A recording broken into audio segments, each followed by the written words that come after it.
Hey guys, and welcome to EDM Tips. This week I've got a super quick MIDI tip for you that was shared by an EDM Tip subscriber called Giovanni. So thanks Giovanni, this is really cool. It's a way to enter MIDI into the piano roll editor in Ableton Live that you probably haven't heard of, but it makes writing chords really quick and really easy. So let's hop into the door and get it done.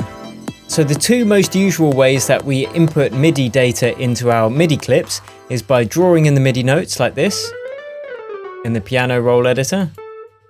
Boring. Or we can play them on our keyboard and record it in like this.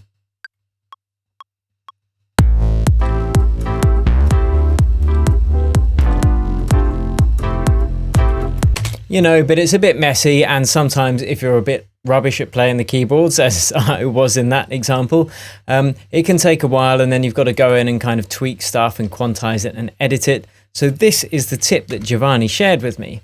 It's kind of a combination between the two. Now, using your right cursor button and your left cursor button and the keys on your MIDI keyboard, if you hold those keys, you can actually just draw them in by pressing the right or the left cursor key like that. And that is cool because you can kind of very quickly write in intricate syncopated rhythms by tapping out almost like a drum rhythm with the right cursor and then hitting the keys on your MIDI keyboard. So I'll give you an example of that. First, we have to make sure that our grid is set to the correct resolution, and then we can do it like this.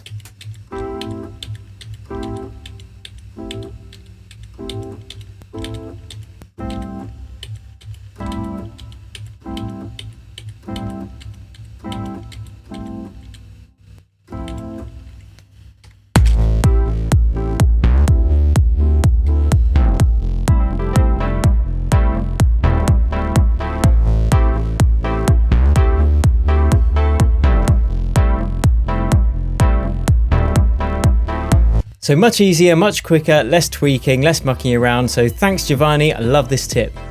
If you liked this video and found it useful, don't forget to give it a thumbs up and subscribe to my channel. Thanks for watching, and I'll see you next time.